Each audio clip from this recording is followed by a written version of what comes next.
I've always been fascinated to see people that have been given everything. Tremendous love in their family, tremendous education, economic advantage. They're looked out for in every way. And oftentimes the people you give the most to are become emotionally or psychologically weak, not strong. Often they find themselves fighting their way in and out of rehab, even though they had every kind of love and support you can imagine. And then you see the opposite, don't you? You see people out there that life has just stomped all over, who've been abused mentally, emotionally, physically, sexually, anything you can imagine. And yet, rather than live in the story, which they have every right to do, something inside of them won't settle. Something inside of them is so hungry, becomes so driven, because the pain, the disappointment, the frustration doesn't stop them, it drives them. And they create the most extraordinary lives, not only for themselves, but they become an inspiration to all of us as well. I'm also equally passionate about business, and a lot of this, 75% of the people that come to my live events are business owners, because I think people who want to live life on their terms are attracted to what I do, because they're looking for what are those edges. And where I found those edges to help people grow their business 30 to 130% or more, what's gotten me to be able to coach multi-billionaire clients like the Mark Benioffs of the world from Salesforce.com, or Peter Guber, who owns the Golden State Warriors basketball team, the LA Dodgers. He's got 52 Academy Award nominations. Paul Tudor Jones, one of the top 10 financial traders in the world. The reason I've got to coach them is because I have found answers from the very best on earth. I didn't make them up. And so the purpose of this podcast is to bring you the greatest minds that I know of in the world, the people I consider to be mentors and friends who have insights that can truly change the quality of your life and your business.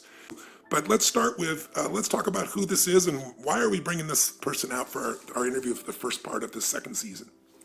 I am delighted to tell you why, Tone, because this is a human being who is a graduate from Brown University, and not a standout athlete in one sport, but in three. And again, at Brown, which is not exactly a safety school over there in Providence. So graduated with a degree in psychology. We love to talk to her about picking the brains of other human beings. She herself then went on to become the #1 triathlete in the entire world, even though at age 23, she says she still could basically only swim to save her life. Never had any technique coaching training, never got in the water, never got in a pool. And then she comes on to be the world #1. How do you do that, Tony Robbins? You're going to love this, because that's what we asked her. We dug into her psychology here, and you're going to fall in love with this lady because, listen, you're a business owner, many of you. You're an athlete yourself, or maybe were at one time, and maybe you didn't take all that you had from athletics to the next part of your life. And I found that athletics is really about peak performance. I wanted to do this interview with her because the Olympics starts this Friday. And I think it's an opportunity to think about this. These are the greatest athletes in the world. These are people that had a vision larger than anybody else, but they didn't just talk about it. They didn't get enthusiastic about it. They figured out how to convert that absolute vision into reality, where they competed with everyone on earth.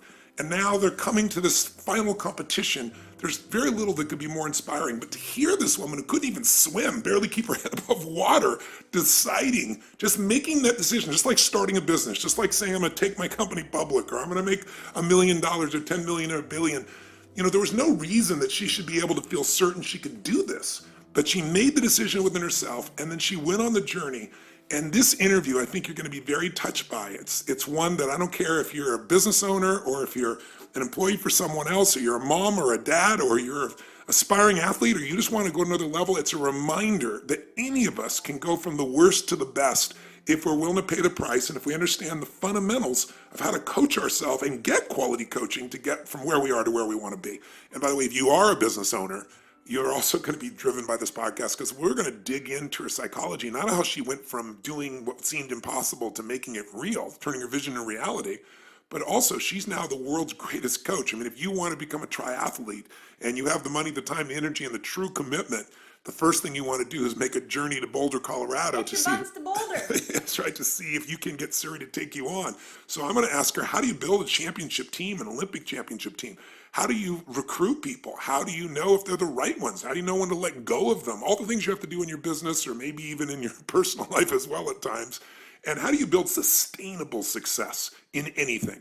You were telling me a quote about her. What were you saying? I was saying that I think that what the essence of Siri Lindley really is I was listening to an interview, watching that she did on TV, and she said she basically went from being crappy to being, in her words, on the top, basically, which is, as we know, the #1 world ranking. So If you want to go from being crappy to being number one in the world, you better listen. Take a few notes here. What do you think, Tone? Here's the pathway. So without further ado, meet Siri Siri Lindley. Lindley. Hello? Siri, Oh my God. we have Tony. contact. Oh my goodness. Sorry for I the cannot logisticals. believe. Oh my God, no problem. I am just, Tony, I have to say, this is like a dream come true, just hearing your voice on the other side of the phone. I seriously don't, I can't understand if this is a dream or not, because you're highly responsible for like a lot of anything at all that I've done.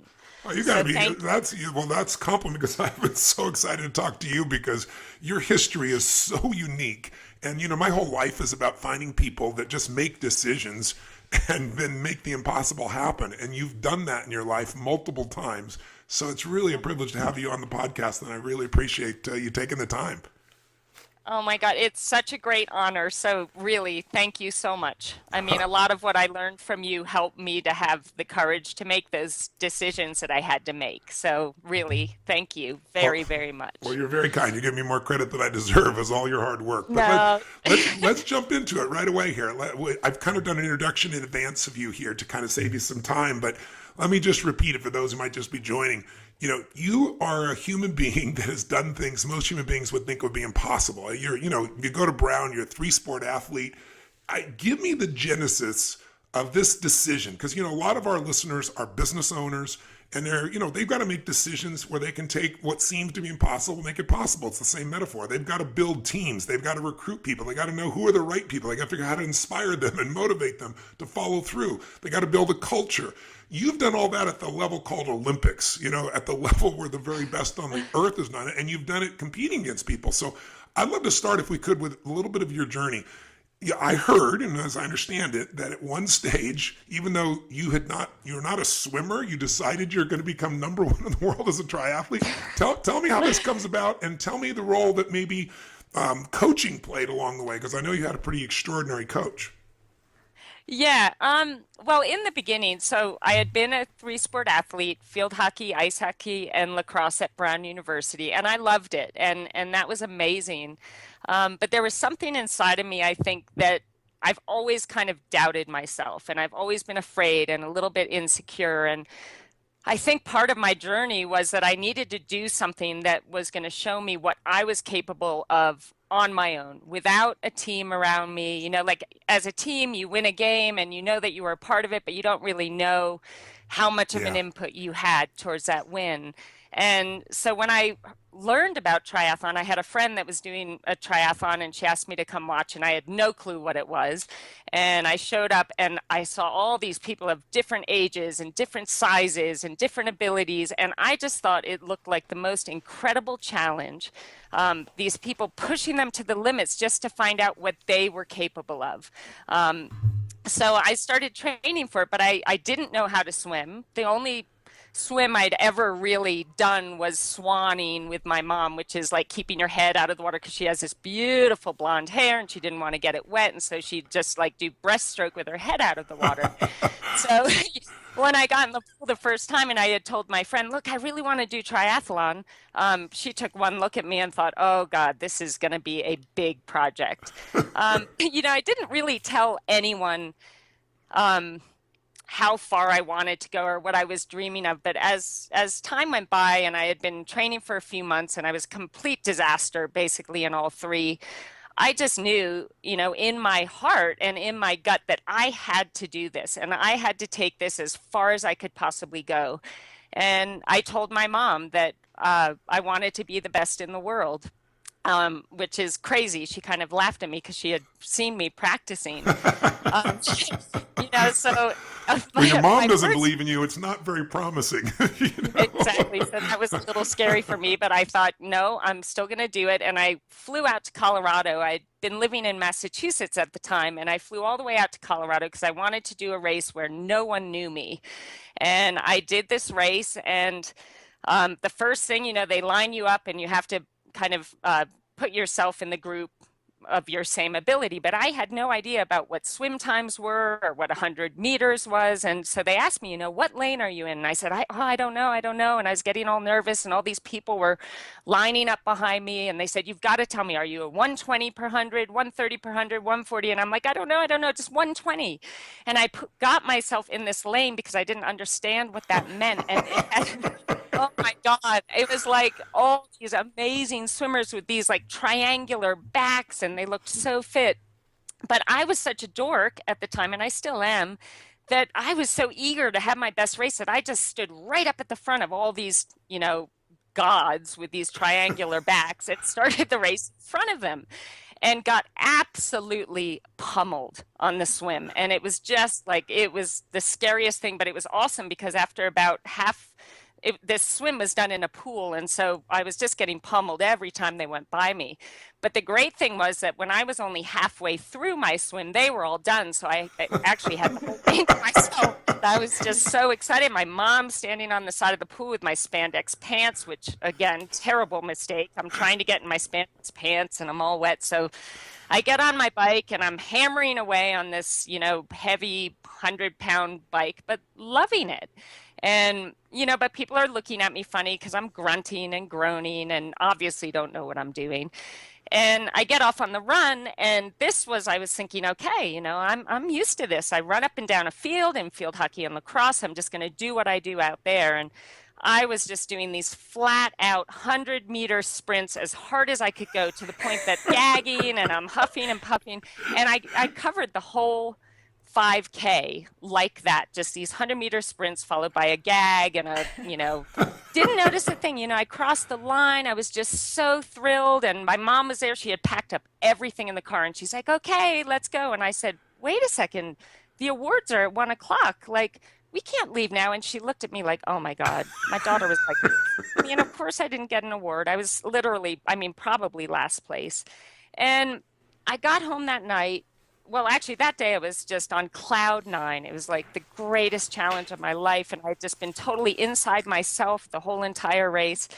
But that night I got in bed and I closed my eyes, and suddenly all the disgusted looks on the people's faces, like watching me, like, oh my God, why is that girl even trying to do this? Like, look at her, that's so embarrassing. And oh my God, she's got a spandex pant halfway down her leg and the other one up by her.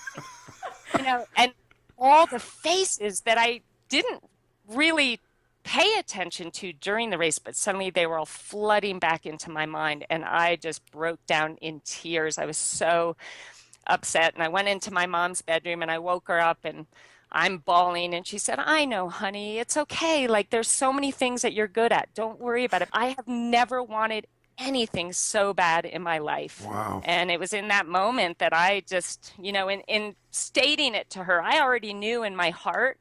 But there was just something about being so terrible at something, and all my insecurity, I was able to put it away during the race, but it all kind of came back with the looks on people's faces and that memory. And that actually really, really motivated me to just want to become, first of all, just proficient in this sport that I so desperately wanted to be good at. Well, you just hit on, when people ask me what is the single most important ingredient of the most successful people I've ever met in the world, and everybody wants to know, like, what's the one thing? And of course, life, it's never just one thing. But if you had to pick one, I don't care if it's, Sir Richard Branson or Serena Williams or Hugh Jackman or anybody who's the best in the world at what they do, it's hunger. And you just described that again. I always share with people, intelligence is so incredibly valuable. Physical strength and skill is so valuable. But there are a lot of intelligent people who can't fight their way out of a paper bag. It's that hunger that makes you just go far beyond anything you can imagine. Where does that hunger come from in you, do you think? I think it comes from, for whatever reasons in my early life, lacking the confidence, feeling like I wasn't really important enough, and almost feeling like I didn't belong in this world because I wasn't good enough, or there was no reason for me being there. It's kind of, obviously, as kids, the things we go through and how we perceive the things that we go through really affect our perception of ourselves. And but so many people, can I interject for you that series? So many people will look at that and they'll be destroyed by it. It's like disappointment either destroys you or drives you, right? And for most people, they let it destroy them. What is it in you that, in spite of all that pain, and I understand the pain that helped to drive you, but why did you convert it into drive as opposed to giving up, which is what most people do? I think I was just so desperate to feel good and to feel safe in my own body and to feel like I belonged. And I was just desperate to be happy. I wanted something different than the way that I felt. I was so uncomfortable in my own skin and so uncomfortable in the world that I was in. And I didn't want to live that way anymore. Like I knew that there was a better way. And sometimes, unfortunately, you watch people, like I have a sister who I love so much, but we went through the same stuff growing up, but we made different choices. Got it. And sometimes I feel guilty in a way that, I've been so blessed in my life, but I do feel that it is a choice. You have to make that decision. I don't want to feel bad anymore, and yeah, so that's where the hunger came from. And it was more just, first and foremost, wanting to just appreciate and like myself, and feeling safe, because I didn't really feel safe in my life anywhere else, and I at least wanted to feel safe in my own skin. Wow. I think, for women especially, most men have no clue. I ask men very often in seminars, how many of you have been worried for your safety at one point in the last 6 months? And usually I get 3 hands, maybe 5 hands in a room of 8,000, 10,000 people. I ask women, how many of you have had a concern for your safety in the last 6 months? 99% of the room raises their hand. And so it's interesting that you converted this. So what you felt this sense of, is it the strength that gave you the safety? It was the sense of mastery? I'm just curious. I think, I don't know that I went into the sport saying, this is what I'm going to get out of it. Got it. I know that at the time, I was living my life out of a place of fear all the time. And I think the biggest transformation in me throughout the whole process of doing the sport was that I started really loving what I was doing, because I was gaining confidence and, Yes. and I was, doing something that was making me feel good about myself. And so then I started focusing on living my life from a place of love, if that makes sense. Oh, that's and beautiful. saying, I'm gonna be afraid, I still get afraid, but I would rather just take steps towards doing the things that I love and trying hard and being productive and being proactive and focusing on the things that I love and having that be the major theme in my life and keeping the fear at bay, You're saying the fundamentals that are true to be a champion in a sport, but also be a champion in business, to be a champion in your own life.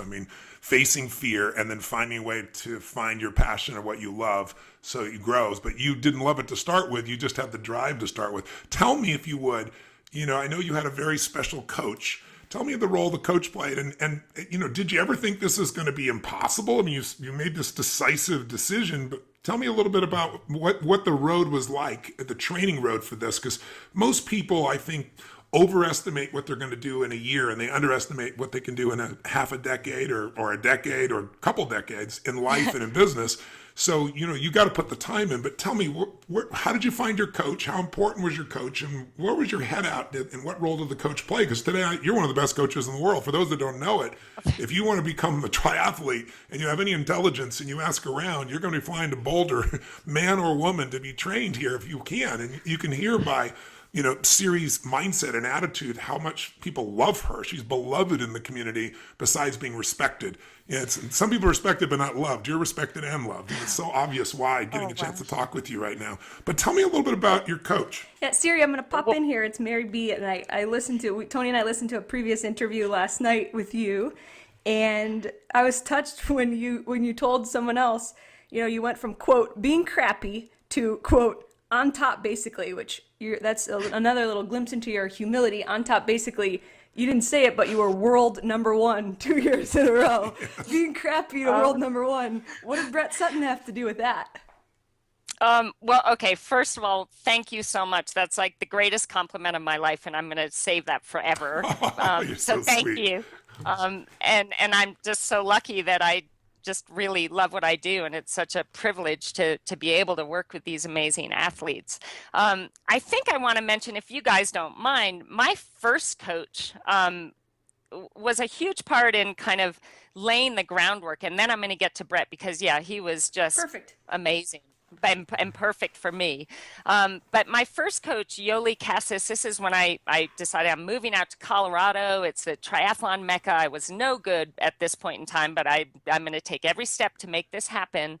And I moved out here. And what I loved about Yoli, she was so passionate about the sport. And her take on me was, I want to train you, first of all, knowing that you as a human being are far more important to me than you as an athlete. And she always Wow. kind of, It's like in business. stressed the fact that like who you are as a human being is way more important than anything else. And I really love that because I really believe, I think some athletes, there's kind of like a fear of success because they don't feel like they deserve, to do well, or there's something that limits them in that area. And I really feel that her influence on me in wanting to really focus on being the best person I could be, first of all, and then being the best athlete I could be, was a really great way to, give you that comfort that, you know what, I've been the best person I'm capable of being. I've worked my butt off, and I deserve to do well, to have that faith that you really believe that you deserve to do well. So she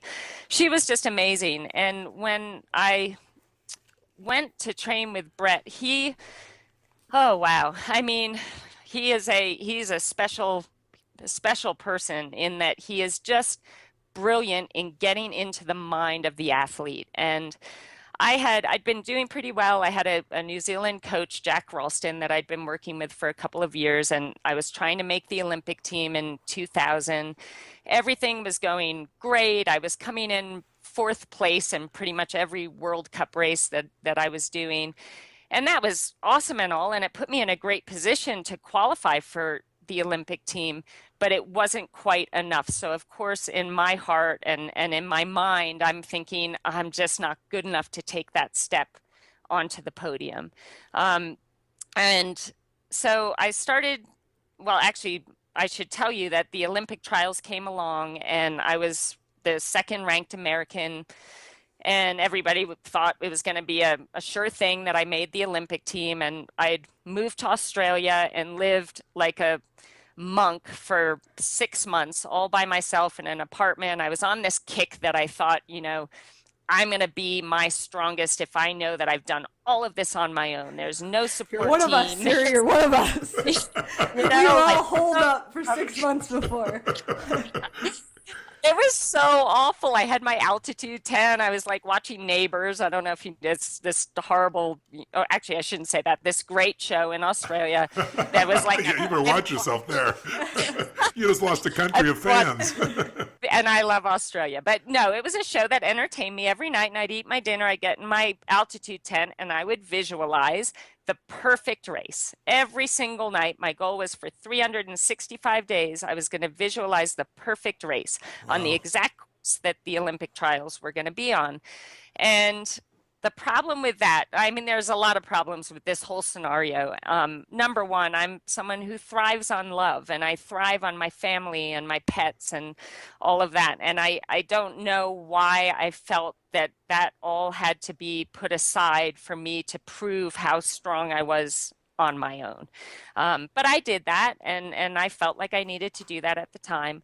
But when I got into the Olympic trials race, the gun went off, I dove into the water, and within 200 meters, somebody had swum right over the top of me and dunked me under the water, and I lost touch with that group, the front swim group. Oh. And in my visualization for 365 days prior, this never happened.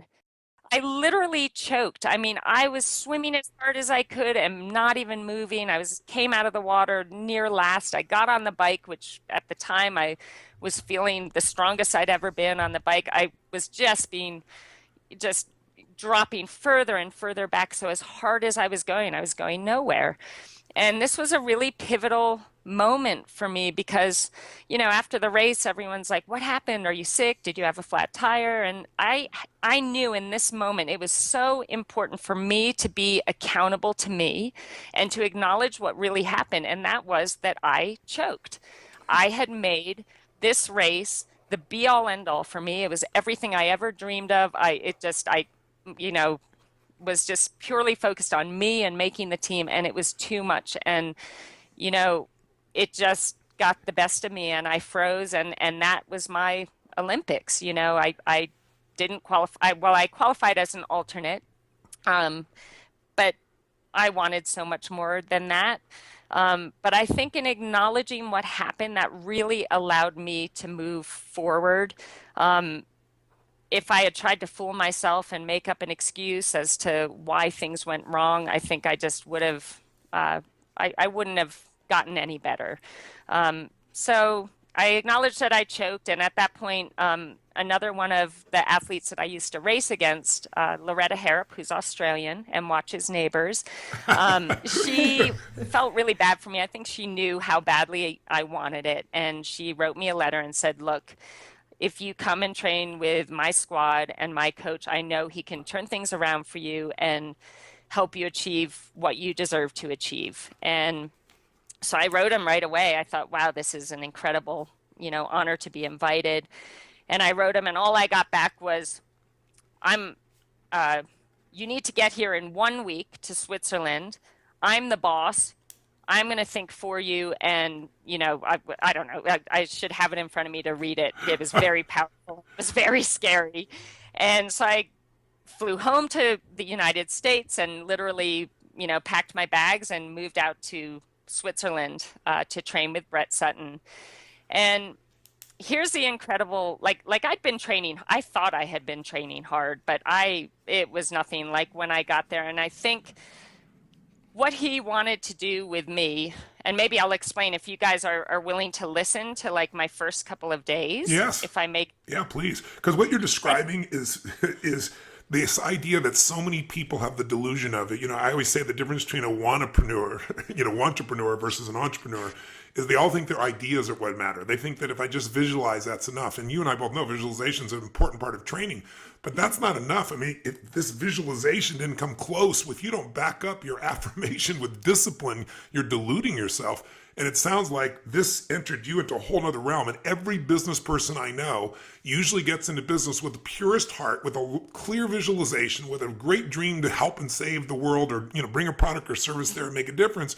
But those ideas are not enough. Ideas are, a dime a dozen. It's the people that can execute, right? The people that can get themselves to do the things no one else does. And that's what you had to do. So when you started training with him, did it look, what was your mindset? I think I saw a video or an interview, one of them with you a week ago, where you were describing it, that when he was wanting to do the impossible. Is my memory right about that? Like every single day. I mean, the first day, none of my bags arrived, only my bike. And so I'd been on the plane for 10 hours. We had a 2-hour drive. I arrived and he said, put your bike together. You're doing a wind trainer session downstairs with Loretta Harrop. And I said, oh, well, Brett, I don't have any clothes. Like I literally just have the clothes that I traveled in. And he said, well, you have your bike, so there's nothing stopping you. Get your bike set up and go downstairs. I'll see you there in 30 minutes. And so I had to go down in my travel clothes and my Converse shoes and got on my bike and had to do this 2-hour, like horrendous bike session. And the horrible thing was, I got down there and I'm like, oh, cool, Loretta's here. I can feel like a little safe because my friend's here. And I walked into that room. She didn't even look up at me. She had her head down. She's hammering away on the turbo, doesn't even say hello, doesn't like laugh at the fact that I'm in my travel clothes riding my bike. She just ignored me because she was in the middle of the session. And I'm like, oh my God, I'm so taking scared. Every ounce of herself just to get through it, probably, right? Yeah. And I guess, that's what I learned. That's how we do things. It's laser focus. You do the session, you get it done. So I did that session. Then it was time to go to bed. I mean, this was pretty late in the afternoon. So I woke up the next morning and the plan was we're going to ride 25 kilometers down the mountain to the 50-meter pool. And I thought, oh, cool, great. I can see if my bike's working. we drive down to the pool, and I had been used to swimming maybe 3,000 meters a day swimming, and I thought I was doing a great job.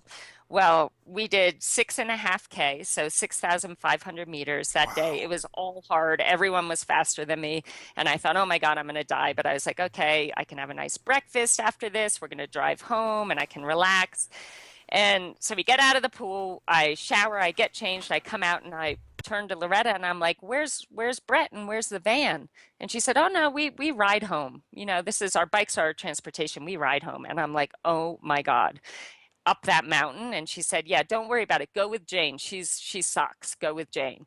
So I'm like, oh God, like this is just crazy. But I'm like, thank God I can go with Jane. And Jane apparently sucks, which is a terrible thing to say. I must say she's a little bit harsh. But so we start riding up the hill, and Jane proceeds to kick my butt. I mean, she drops me within 5 minutes, and I'm like, oh my God, I can't even keep up with Jane, who supposedly isn't very strong. So we ride 25K back, and that took, about an hour and a half because it was just up this huge mountain. I get home, I get in the bath, I eat a big lunch, and there's a knock on the door, and it's Brett again. And I'm like, oh my God, like I'm going to die if he asks me to do anything else. And he said, it's time to run. So come on upstairs, I'll meet you in 10 minutes. We're leaving then. So I go upstairs, I've got my big water bottle, I put it on top of the car, and I'd forgotten something down in my apartment. So I ran downstairs and came back up, and my water bottle it had like one sip left in it. And I was like, guys, who drank my water? And Brett said, you don't need that. You should have drank enough in between sessions. You're not allowed to have water during sessions. So I'm like, okay, oh God. So we get back in the van, we go back down to the bottom of the hill, 25 kilometers, and he says, okay, everybody out, lets us out of the car. And he said, I'll see you back at home. And we had to run up that mountain 25 kilometers on the same day when I had done more than I've probably ever done in one single day. So I got home that night eventually, hours later. And um, now when I look back, I think, oh, I must have felt so exhilarated, but I was like terrified. I'm like, this is my first day. There's no like getting over the travel. Like he's just giving it to me. And I called home to my mom, and, she answered the phone, and all she could hear on my side was, and I was just crying on the other side of the phone. And she said, listen, if you can't hack it, come home, but just do your best and see how it goes. Well, so that day, we basically every day after that was nearly exactly the same kind of a challenge that seemed so impossible and scared me to death, where I'd be shaking before the session. But each day I was able to finish it, and I was able to accomplish whatever task he laid in front of me. And what was so brilliant about that was that what he was doing is he knew that every day he was scaring me to death. But he also knew that every day I stepped up to the challenge and I did what he asked, and I was successful in overcoming that fear and making it happen. And I tell you, that was just the most powerful, powerful thing I could have ever received from that experience, because my problem was I didn't think I was tough enough. I didn't think I was strong enough or, brave enough to make these amazing things happen. But over a 3-month period of time, I was proving to myself through his guiding me that I could. And that was incredibly powerful. So I'm very grateful for the experience. Siri, one of the things that you just outlined for me was an important distinction that I want people to have, which is so often in life, people don't begin something because they just don't believe it's possible. Something inside of you wanted this. You had this hunger that, in spite of your fears and your uncertainties, pushed you through. But one of the things I try to tell people is a belief is a poor substitute for an experience. Right? You had your beliefs about what was possible, and then you get a hold of the right coach, and he gives you some experiences. Now, to your credit, most people would give up. You just continue to push yourself through, but you develop more and more, not just physical muscle and speed and strength, but the mental side has to have been a transformation. How would you describe the difference between you today as a human being, as an athlete, as a coach, compared to what you were like before you went through that transformation with him? I just feel like such a different person on the inside because I'm happy to live in my own body. And I mean, the mental side of things is just, it's so critical. And for so long, I was just self-sabotaging, in everything I was trying to do. I was self-sabotaging, not to the point where I wasn't trying and giving 100% effort, but where I would let myself fall into bad patterns of, doubting myself or thinking too much about what everyone else was doing and, not keeping all the focus on me. And I think now, I mean, just like what you were saying, I believe that if somebody wants something bad enough and they're willing to do all the work necessary to make that something happen, that anything is possible. And I believe that with all my heart, because I'm living proof of that. So I'll never doubt. This is the whole reason we wanted to interview, because you are because it's so rare. Most people who become athletes are such extraordinary athletes, at least early on, people see them as such, or they've been training in a sport for their entire life. They don't make it all the way through college and then decide you're going to shift sports to one where you don't even know how to swim. It's just like, you are such a delight in this area. There's this quote by Michelangelo, and it's, "I saw the angel in the marble, and I carved until I set it free." Yes. And as a coach now, I use that quote every time I'm thinking about taking on an athlete that wants to be coached. And right away, I put that quote in my head and I think, do I see the potential in this person? Even it's like looking at me when I first started the sport as like this disaster who had no skill whatsoever. But if I could just feel something or see something that would give me that vision that I believed in. And I think that we all have that ability to have a vision for ourselves in our future. And then it becomes about making the choice to make that happen, to do whatever it takes to make that happen. And that means facing your fears. It means, breaking patterns that always, lead you the wrong direction. It's a matter of, changing the things in your life that need to be changed to set you up for success, and to be okay with failing. Everybody has this fear of failure, but the way I see it, every time I failed miserably, I grew so much, and it made me better able to achieve greater things in my future. So you almost need that failure. I'm not saying, I want failure for my athletes, but I think we grow so much more through the failures than we do the successes. And so being okay with failing and understanding that that's, 2 steps back, 3 steps forward, is crucial. What you're talking about is exactly the same for the business owner. That's, their capacity to be able to face their fears, their capacity to step back up from all the disappointments, their capacity to, compete in the marketplace and lose and still get back up. I mean, you and I both know that's everything.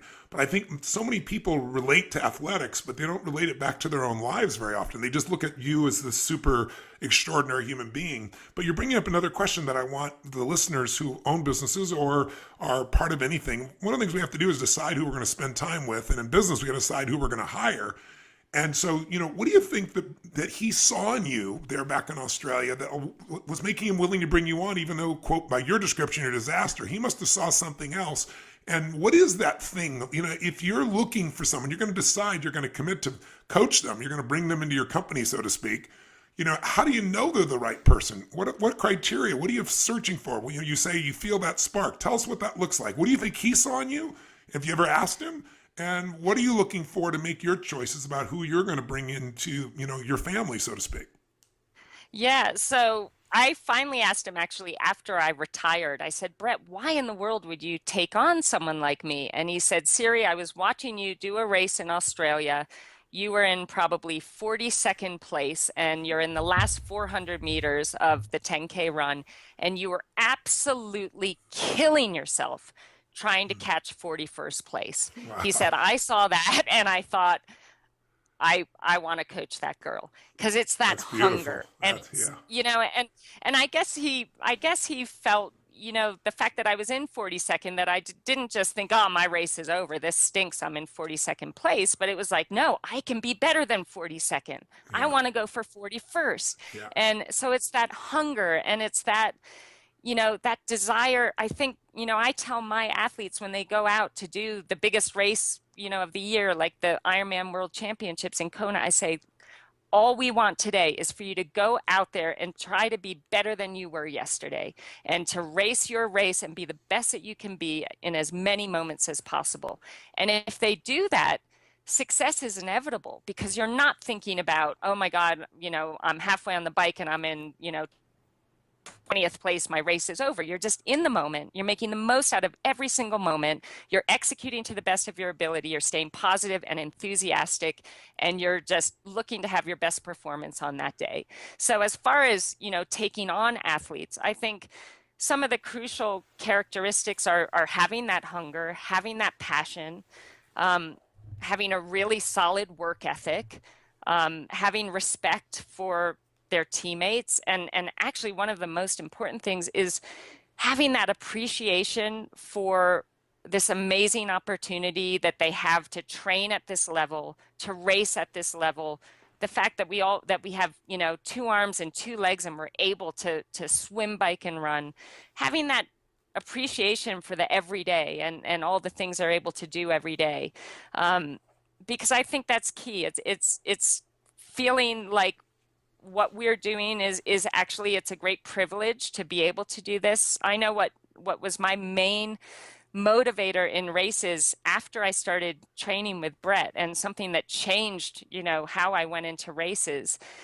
I had been feeling so thankful for these incredible gifts, and those gifts, not physical gifts, because I obviously didn't really have them in the beginning, but the desire I had and the willingness to suffer out there and the willingness to push myself to my limits and the opportunity to do so. And I felt so grateful to whatever God you believe in or whatever entity you believe in. I felt so grateful. And what I was so desperate to show my appreciation for that to the entity that I believe in, that I said to myself, the best way I can show my thanks is to go out there, and when the gun goes off, I give it everything I have, that I am recognizing my abilities and my talents and my gifts, and I'm going to use them to the fullest to celebrate them and show how much I appreciate the fact that they're mine. And that changed everything for me, because it wasn't about, I have to make this team, I have to win this race, I have to make a paycheck. It was about, I just want to show my thanks for what I've been blessed with or what I've worked hard for, and the fact that I'm able to do this. And I really actually, now that I'm able to be a little pickier in choosing who I want on my team, I want that kind of perspective. And it doesn't make anybody weaker. It doesn't make anyone, less tough or less relentless out there. It just is a much more positive environment to work in. Plus, I believe. You know what you do is you become proud of yourself as a human being. So often you hear people talk about, I have no self-esteem because of what people said to me when I was a child or something. And I was like, It's so convenient you remember those things and you forget the good things. But here's the truth. Someone could tell you your whole life you're beautiful and you're magical and you're skillful, and you can still not believe in yourself. And someone can tell you you're a total piece of you-know-what, and you can say, screw you, I'm going to show you who you are. We're not controlled by what people have told us. The only way to have self-esteem, which I hate the term, but inner pride, is to earn it. And the way we earn it is by pushing ourselves beyond anything we think we're capable of, which is why I wanted to interview Why You're So Beautiful. Coach John Wooden, as you probably know, is one of the greatest college basketball coach in history, won 10 out of 12 NCAA national championships, 88 games in a row, and with different players. It's not like the NBA, right? Every year you're losing some of your players, the college players. And I interviewed him, and I asked him one time, I said, I interviewed him about 4 times over my lifetime. And I did the last live interview with him, which was very touching. But the bottom line is, I asked him, I said, which team is the one you're most proud of? And it was interesting. I thought he was going to tell me the team of Kareem Abdul-Jabbar, and the one that most people know is the most famous team. And he named a team I'd never heard of. And I said, why? And he said, because Jabbar and those guys were wonderful. They were champions. But he said, they did really well, but this team maximized their potential. He said, I always taught these young men from day one that there's only one way to know whether you won or lost, and it's not looking at the scoreboard. He said, because there are going to be days when the other team may get lucky. There may be days when you get some bad calls. That's just part of the game. So there's only one way to know. And he said, the way you're going to know is if every single moment in that court, you ask yourself, I gave every ounce of my soul for every minute I was on that court, then you've won. And he said, if you do that every single time, you don't focus on anything but giving everything you have, he said, more often than not, you're going to have the highest score. He said, but most importantly, he said, you will know what victory is. If you got the highest score and you didn't give your all, you lose. He said, the way I taught these men is what we give, we keep forever. What we fail to give, we lose for a lifetime. And I think you've really lived that. I'm inspired by you personally. I think you're just such a beautiful soul. I just have to say, and I'm sure everyone listening is inspired by you. You are the perfect example of we are the creators of our lives. We are not the managers of our circumstance if we're willing to push through the pain, the suffering, the fears, the limits, and if we're willing to be in a position where we really have something that we really want to serve larger than ourselves, something we want to achieve, something we want to give. Phenomenal, truly phenomenal. Truly phenomenal. And I gotta say, just listening to you guys, I can't tell you how much, Siri, as you talk about how you recruit your athletes, how much it reminds me as someone who works for Tony. It's like talking to Tony, like all these little isms that you have. Just when you told the story about, if you called it choking, but owning it. And it's like, that's everything. If we screw up around here, the first thing that Tone will tell us, any of his employees, is take accountability, own it, and grow from it. And even just, Siri, watching you telling all your athletes when they get in the pool to have a purpose for practice, not just recording junk miles. And it's like, we don't have a flash meeting, we don't have a conference call, we don't have anything without Tony saying, know your outcome. Like, what's the point if you don't have a purpose, if you don't have an outcome, if you don't have a point? And then lastly, of course, the human factor, just talking about people seeing you not just as an athlete, but as a human being. And I think, it's again, Tony, one of the things that you do so well with your employees and in recruitment is just, these people are human beings at the end of the day and at the beginning of the day and all day long. We're still human beings. We still put our Converse on one shoe at a time. So just remembering that human factor, and it's remarkable, the similarities here. Siri, you're also just so touched by your humility. I'm sure everyone listening is, but it's a rare thing, unfortunately. A lot of athletes, as they get better, they lose that edge. And I think it's probably what makes you such a great coach is that same caring that your first coach had for you as a person first, you clearly have for your athletes. And I can't compliment you enough. And that's really what's missing in so many companies. Richard Branson has always said to me, he said, Tony, it's your employees first, right? Then you go to your customers and then it's your shareholders. And that's got to be the order in business as well. And I think when people fall in love with their clients or customers, when they decide they want to do more for them than anybody else, when they become as committed to that, being number one only happens in business when you find a way to do more for others than anybody else is doing. When you add more value, the value that people really desire. And you're doing that as a coach today. Tell me, what gives you the most fulfillment today in your life? Well, this is incredibly fulfilling. And first of all, thank you for all the kind words. And seriously, Tony, I mean, so much of it is from your guidance with the books of yours that I have read. I mean, I can't stress enough just how much they changed my life. And I don't even know what to say. You guys are just being so nice, but I'm incredibly grateful to be here talking to you. So now I've forgotten the question. That's okay. Just saying, tell me what gives you the most juice? What are you most passionate about? What are you most fulfilled by at this stage of your life? And, how is it different than when you were competing? Because that's another challenge for, just to give you an idea, business owners, one of the challenges they have is often they become a business operator. They're so doing everything in the business that they lose sight of the vision. They lose sight of what they're doing and they never grow the business. You can go, to give you a metaphor, to a hamburger stand. You can come back 20 years later and the same guy's got one hamburger stand and then somebody else has grown 100 of them, right? And maybe sold them. Yeah. They had a different vision, right? They didn't stop at some place. So I'm just curious. I know you've never stopped. I'm curious, what's different for you today? What fulfills you most today? What are you most passionate about today? And how is it different than when you were competing? In other words, instead of just running my business day to day, maybe I can elevate to a different level where I have more freedoms in my life, but I'm still really fulfilled. I'm still kicking butt. I'm just looking for that metaphor or that example in you in this area. Yeah, I think when I was racing, I was still finding myself and I didn't really know who I was. And when I won my first world championship, I could have retired right then and there because there was something that told me I found what I'm looking for. And that was my faith in myself and confidence and strength. But I kept going because I didn't want to be a fluke, and I was just embracing the incredible opportunity. And when I first started coaching, I mean, there was still, now I've gone into this whole new area where I'm guiding these athletes, and when an athlete comes to me, it's like they have their dream and they're basically like putting it in my hands and saying, I trust you to help me achieve this dream. And when I know what my dream meant to me, it was like everything to me. So I think it's such an incredible privilege when an athlete trusts you with theirs.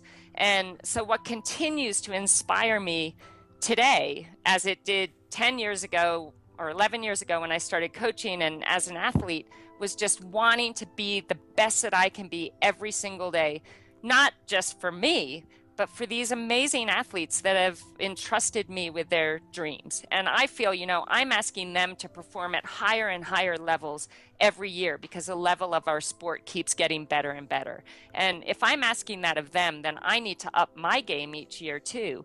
And so I get passionate about learning and passionate about, studying different sports and reading and, trying to find ways to strengthen myself and what I know and how I can do things. So that constantly inspires me. Siri, I gotta say, you and Tony are like brothers from another mother. Everything that you're saying, I'm laughing over here. I have to interject because I'm like gonna crack up. Tony, there's not one day that Tony doesn't like learn something or read something and he's like, I gotta share this with everyone. And you're like, oh my God. I mean, to be seen as a possible like cousin of Tony's, wow, like that's the ultimate compliment right there. But I think as an athlete, the big thing as an athlete was that I hadn't accepted who I was fully. I came out as gay when basically after I retired from the sport, and that was really hard to carry around this secret and to try and be something that I wasn't. And then, I met my now wife, Rebecca Keat, and fell madly in love with her. Oh, and that's who's awesome. a friend of mine who's also just as wonderful as you. I have to just say, I'd be remiss if I didn't say what a doll Rebecca is. She is, we had known each other for 15 years, but obviously, we were at times in our lives where we didn't even really look at each other in any way except, wow, I just love that girl. She makes me happy. She makes me laugh and, can't wait to see her at the next race. But when she asked me to coach her in 2012, we started working together, and it was really scary for me because I'm someone who, I have very strict boundaries with my athletes, and I had always learned and thought, never ever cross that line with somebody. Love messes with anything you believed before. Even your monk life. Oh my God. I mean, but we just started, somebody put us in the same house together. And I had always said, I will not live with an athlete. So no matter what, I'll live in a tent, but I cannot live with an athlete. But one of my athletes at the time said, look, you're going to be upset with me, but you have the whole upstairs and you're sharing a house. And I'm really sorry, but it's with Rebecca Keat. You have totally your own space. So I was, not that happy about it, but I didn't really have a choice. And I just had long talks. I just got to know her really well. And I tell you, we just fell so madly in love. And when we realized that that's what was happening, we had to sit down, and she said, I'll retire. I won't do the sport anymore because I want to be with you. And I said, Wow. well, I wouldn't do that because I didn't want to let down these athletes that rely on me. And I said, well, I need to sit all of them down and talk with them about it and let them, voice their concerns or ask me questions. And we did that. And everybody was so incredibly supportive because I've had a lot of, I don't want to say bad luck in love, but I've made bad choices and I've been really hurt. You've learned. That's what it's called. Unfortunately, that's how we all learn. We don't call it the losing team around here. We call it the learning team.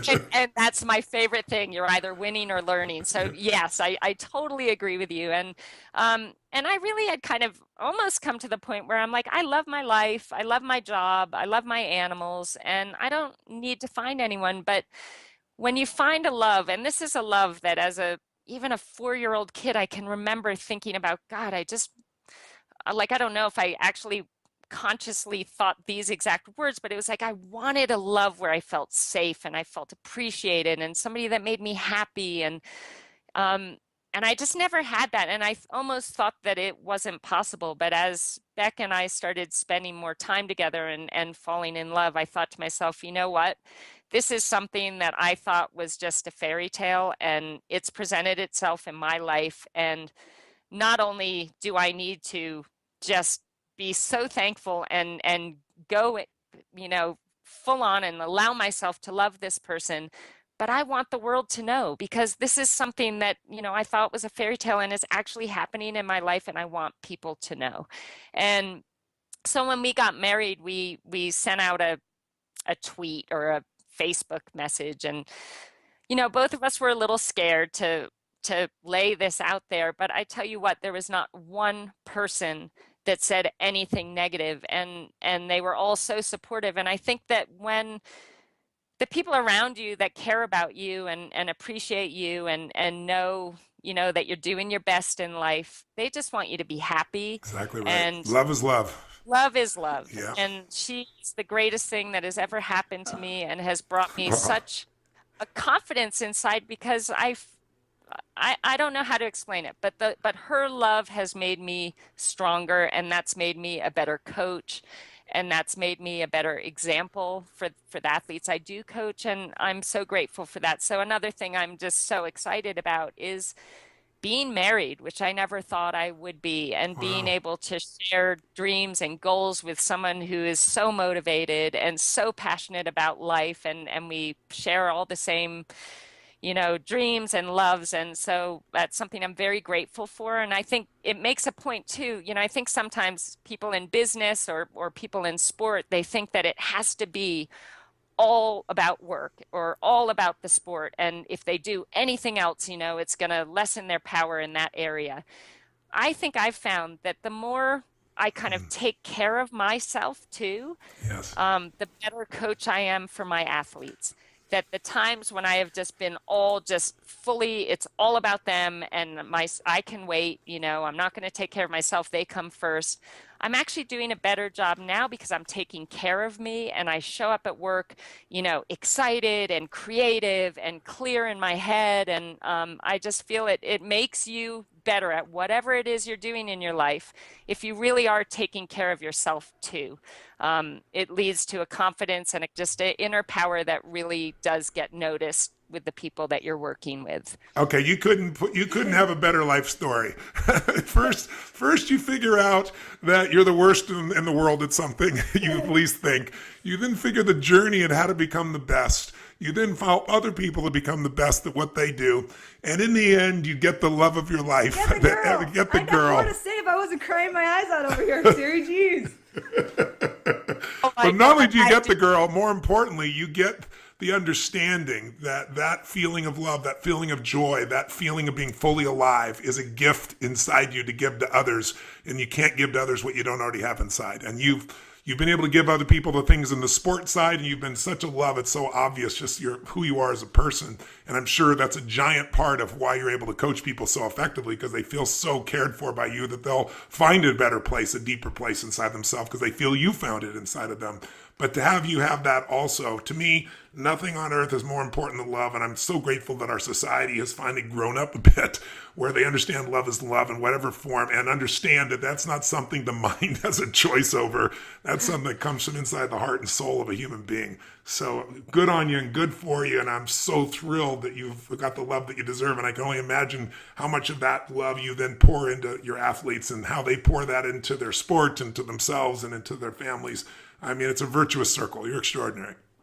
Oh, wow. Thank you so much, Tony. I mean, that's my ultimate goal, is I just want to be the best that I can be to bring out the best in others. And I just don't even know what to say to your words. You're just so amazing and so kind, and I'm just so grateful. So thank you. I mean, this is probably the highlight of my life to this point right now. So You're just so being able to sweet. Don't talk tell to Beck. you. But she knows I've already told her. She knows. No secrets. No secrets. Well, I'm grateful to Mary and I guess her girlfriends that put us all here together that know this circle, but I'm really grateful. I want to ask you one more question, final question. Knowing who our audience is, if I said, even though it's not necessarily your normal focus, I want you to help somebody. They just started a business. To do that, you got to believe in yourself a certain extent. But just like anything, once you begin the endeavor, your confidence and your ideas and your visions get tested as they have been for you. What would be the best advice you give someone who's just beginning the journey and they've entered a business and maybe it's not completely where they wanted to be? Maybe they're feeling exhausted right now. Maybe they're feeling overwhelmed. Maybe they're feeling frustrated. Maybe they're feeling past the threshold of what they can control. And part of them wants to give up and part of them knows they can't. You've been there. What would you say to anybody who might be in that place to get themselves to the next level?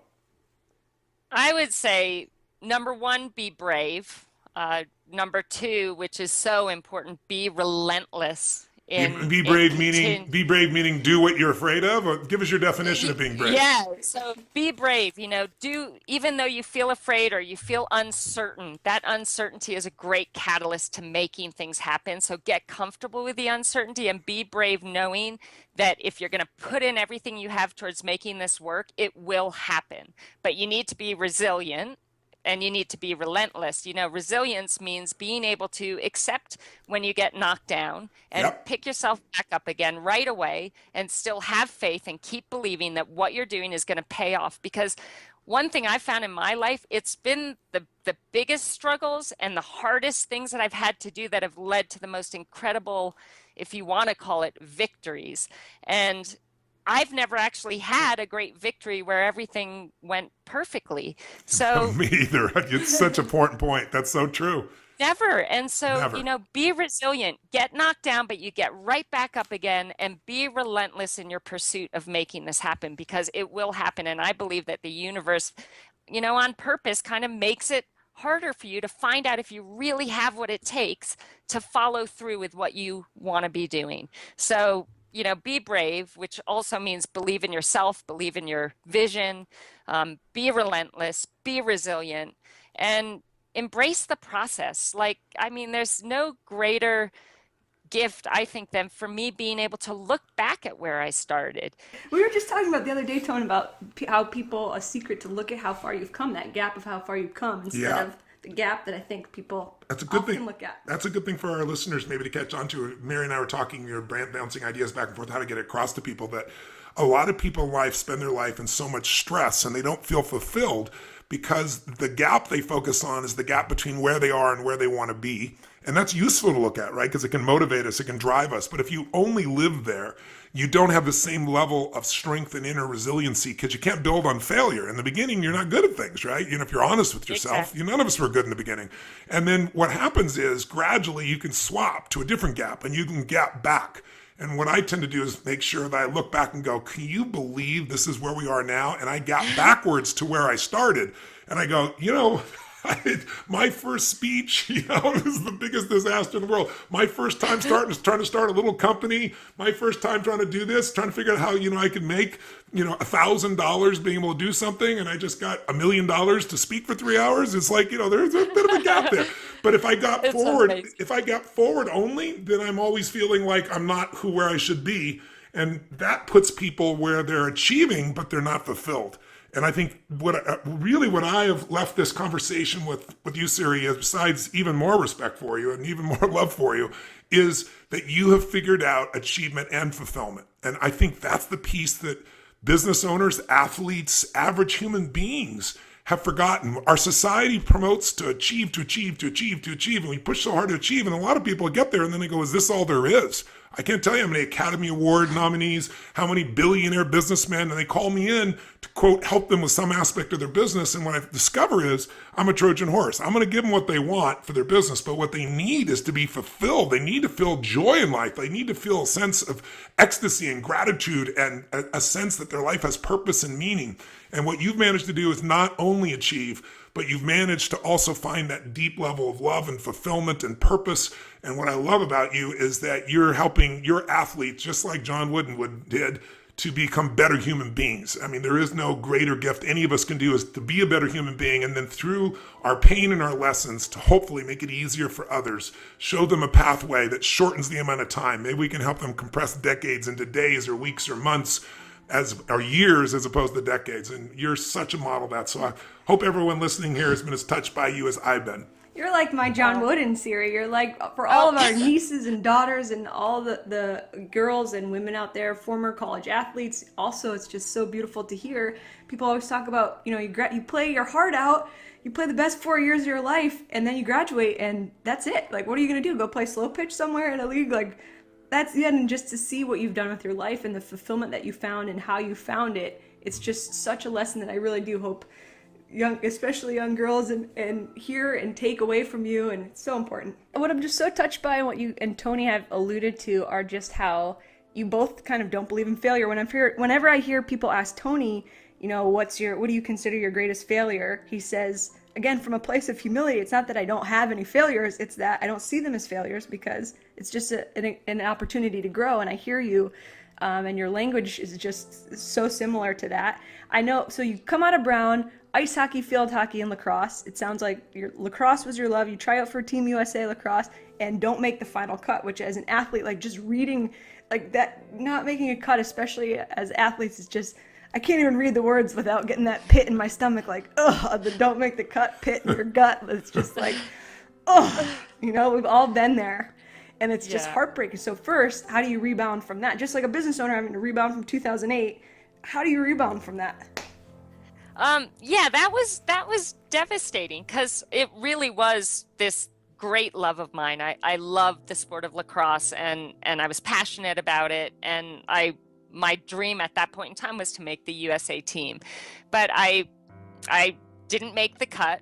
And I think the biggest disappointment of all, and I think this is just the kind of person that I was at the time, is I was more disappointed in myself that I didn't keep just playing on my club team and working on my skills and getting better and trying harder and go back again and try and make it the following year. But then I give myself a little credit and I say, maybe that just wasn't my destiny, because obviously, when I started triathlon, it was so clear that I had such a long way to go. But I still kept fighting for that.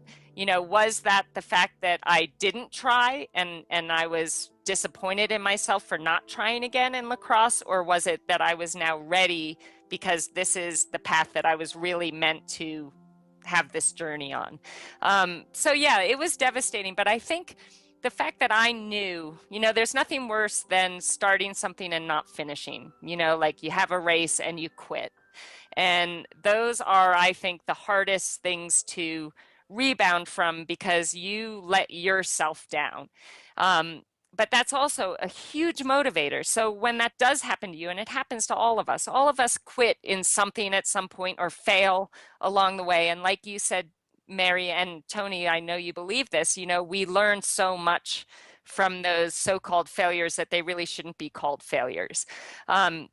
So yeah, I think that really motivated me to do it different the next time. And when I found out this love for triathlon, there was nothing that was going to stop me. No embarrassment, no terrible race. Nobody saying, oh, you don't look like you could be a triathlete. Nothing was going to stop me. I was going to stay the course and be relentless and be resilient and make it happen.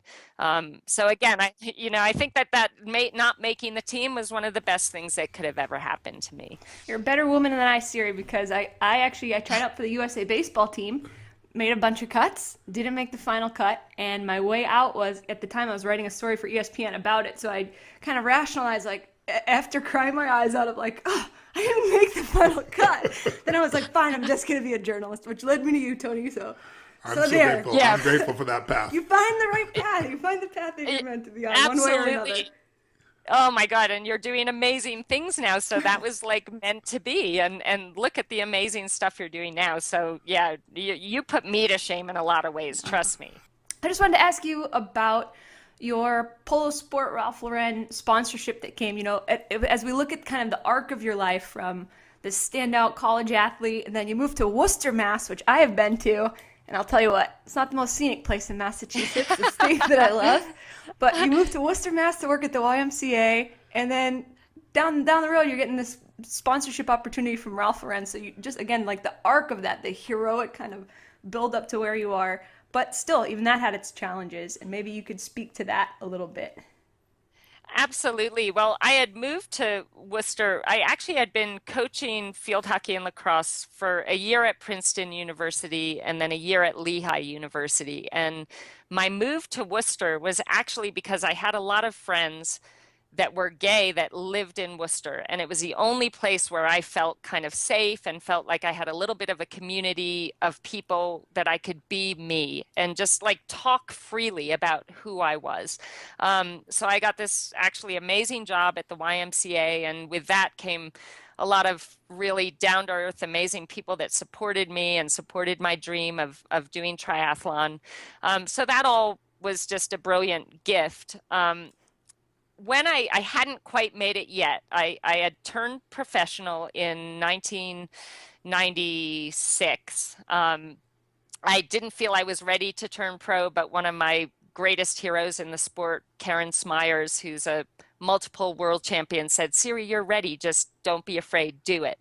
So I turned pro, and one of my college lacrosse teammates actually was working at Ralph Lauren and was running the RLX part of that company, which was the polo sport.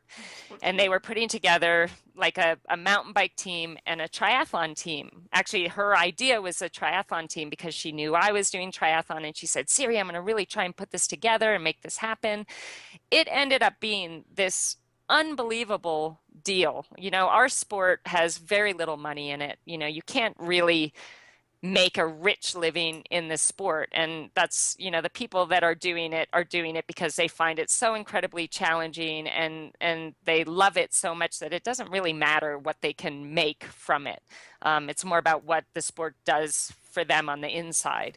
And so my friend got me on this team, and because I wasn't very good at the time, and there was another athlete, Tim DeBoom, who also was kind of at the same stage I was as far as, you know, decent, we had potential, but we'd not really done anything significant yet. So they put together this contract that was just unheard of in our sport. I mean, incredible bonuses. If you win a world championship, they're going to, you know, equal the prize money. And at that time, it was like $20,000 to win a world championship. So suddenly now, if you win a world championship, you're making $40,000. And Big if bucks. you won a, yeah, amazing. no, but that was huge, Yes. you know, just Huge. massive. And if you win a race, they would, you know, equal the prize money. And most races were $6,000 to win it at the time. So I just looked at this, and they were giving you shoes and a bike and running shoes and swim gear, everything you could possibly need. What was the catch? Oh, well, right. So it was all under this RLX umbrella. And I was so excited and felt so incredibly like, wow, I'm so lucky. I went for my interview in New York City, and I was so excited to see my friend. That went great. But I sat down with the person that was in charge of the team, and he didn't outright say what the point of this story is, but he said to me, he said, okay, two things, very important. You need to grow your hair long, and you need to get a boyfriend. He said, everyone on this team is either married or has a boyfriend, and we just need to, you know, maintain that family image. And Oh boy. right at the time, obviously, you know, I had been living in Worcester, and I was finally really kind of building confidence enough. I turned pro, building confidence enough to walk out of that closet for the first time. To be you. But I left to be me, which was really just was starting to feel so good. But I tell you what, I walked out of that meeting, and I walked straight back into the closet and slammed the door shut Oh my behind me. gosh. And I For how grew long? my hair. Oh, I mean, the rest of my career, basically. Wow. And I went so far back into the closet that by the time I retired from the sport, I actually got engaged to a man the year after I retired. And because I was still in that kind of brainwashed into thinking this is who I need to be. Ultimately, what happened with RLX is, they didn't expect either me or Tim to do as well as we did, and we both won a world championship that year, and we won a lot of races, and this was totally unexpected. But that's what happens when you actually get support, that Yeah. really can help you move forward. And they, after that year, the following year, they said, oh, there's a clause in the contract where we can, get out of this agreement whenever we want. And they actually sent that to me in November. So that kind of meant that going into the year where I was the current world champion, I had no sponsors. So Wow. that was fun as well. But the lasting effect of that comment, you're thinking, this is where I can make a great living. These people are willing to support me, but they're only willing to support me if I fit into that image that they're looking for. And so that made me feel less than, like, I can't be gay. That's going to prevent me from leading the life that I so desperately want to lead, being successful and being respected. And so it was really hard on me. And it took until a few years after I retired to say, you know what, I just can't do this anymore. I'm not in the sport anymore. And maybe I'm taking the chance that I've seen all the success I'll ever have in my life because I'm going to be who I want to be, but I'll take it That's the ultimate because success, though, isn't it? Being who you really are, no matter what anybody else thinks or experiences. I mean, what would be your advice? I mean, this just kills me to see human beings who, have to hide who they are. And unfortunately, more and more in the United States and other parts of the world, we're seeing a change. There's plenty of parts of the world where, you can put to death for something of this nature. It's just, human beings being human yeah. beings. It's insane. But what would your advice be here today to someone who is struggling with, coming out? Would you do it the same way again, after 10 years of, going backwards? And would you go through that? Would you step up? What advice would you give? And I can't wait to hear it, Um, Siri, because I have to say I sat in Tony's Unleash the Power Within seminar in 2006. That was my introduction. And there's a process where you write down your limiting beliefs, the Dickens process.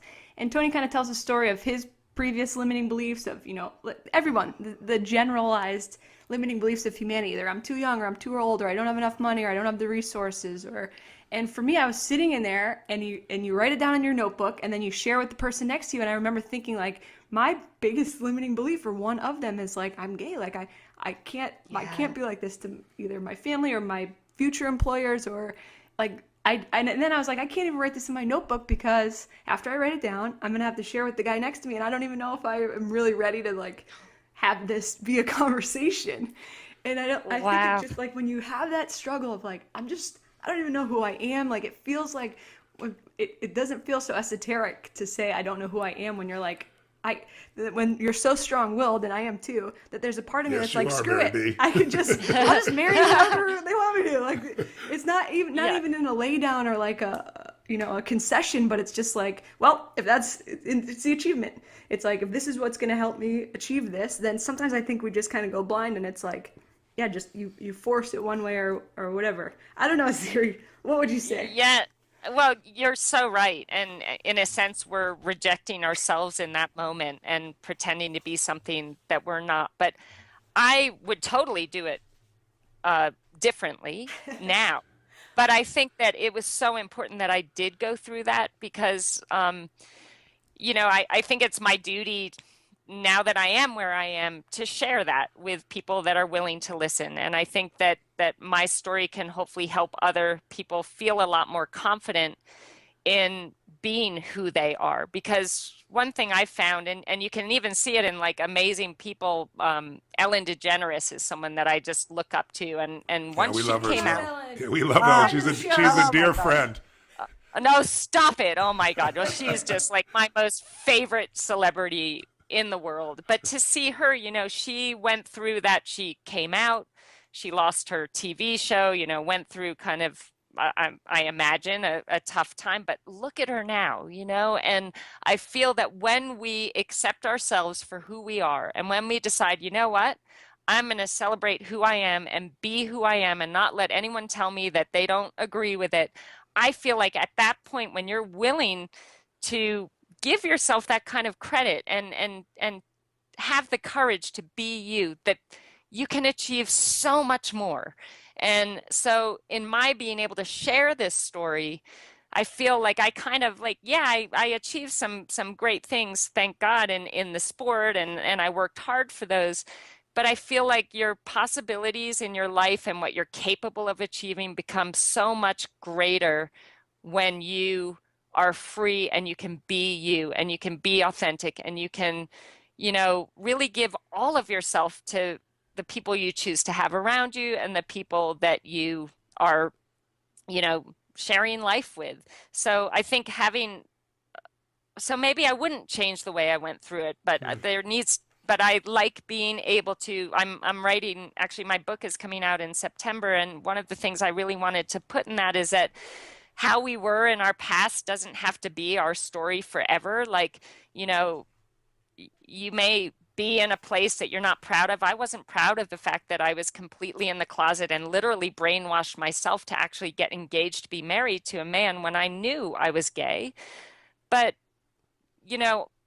I finally found the courage in due time to be me, and I changed what my life looked like. I didn't have to live that life. I didn't have to be scared. I didn't have to be shy. I didn't have to lie and say, yeah, I love me, whatever.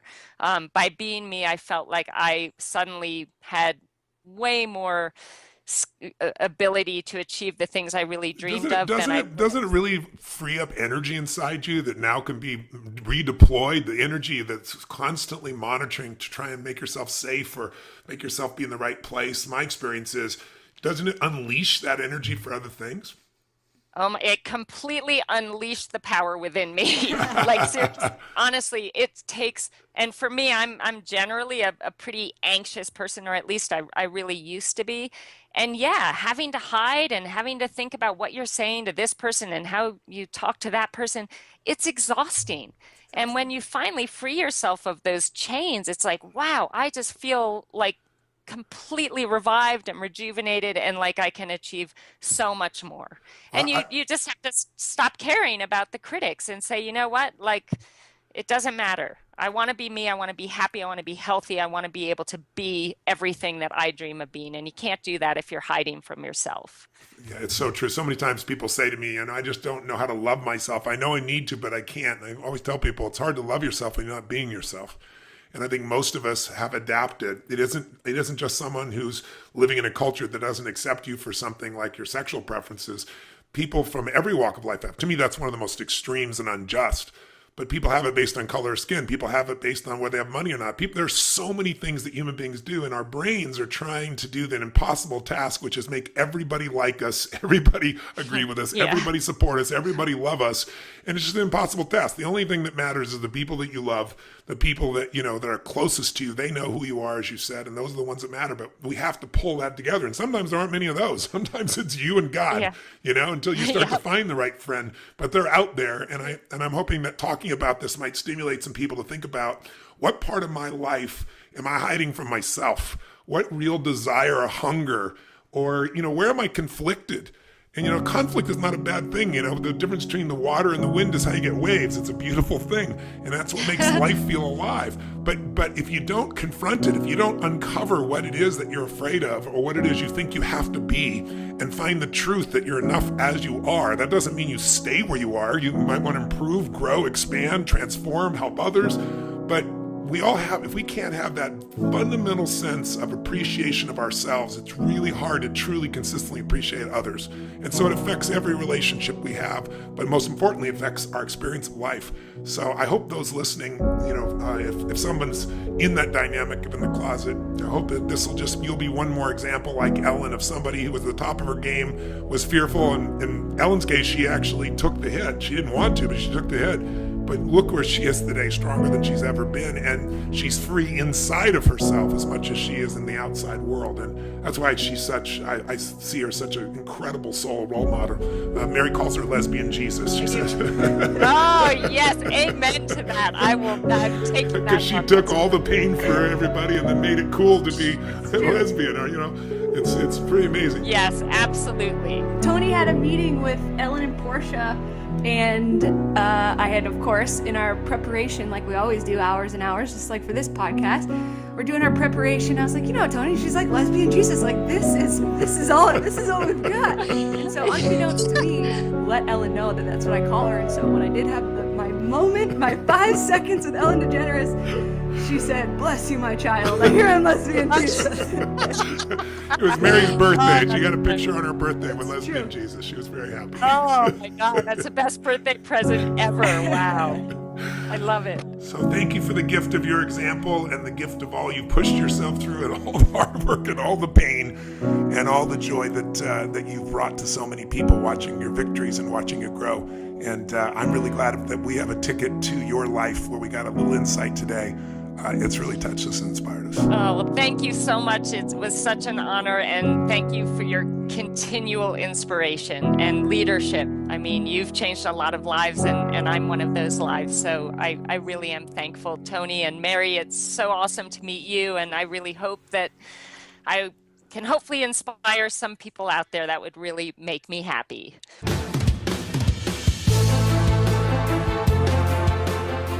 Well, you just spent 45 minutes or an hour, whatever we cut this down to, with an extraordinary soul. And I hope it inspired you as much as it did to Mary and myself. I mean, anyone who listens to this woman is reminded of the truth. And that is, we are not managers of the circumstances of our life, that we have the ability to be creators, that we can create our life on our terms if we get a clear enough vision, if we can inspire ourselves enough, if we can overcome the fears and limitations within this mind and push through the pain, then anyone on earth who wants it can have an extraordinary business, an extraordinary life, an extraordinary family, an extraordinary level of inner pride that comes when you master yourself and you don't settle. That's my takeaway from it. I'm very inspired by it. I hope you are too, with your business, with your life, with your family. Mayor, what would you take from it?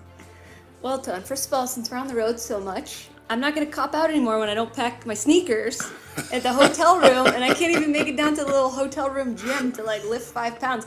This chick on her Converse in Switzerland biking for 42 kilometers. I don't even know how long that is. Yes. So that struck me, of course, and then this idea of like just get comfortable with being yourself. Yes. Being who you are, not who anybody thinks you should be, tells you to be, has conditioned you to be. Feel it, grow into it, explore it, settle into it. The freedom to be yourself is maybe the greatest freedom of all, and it's one that you can only give yourself. And that's easy to say when the outside world is not supporting it.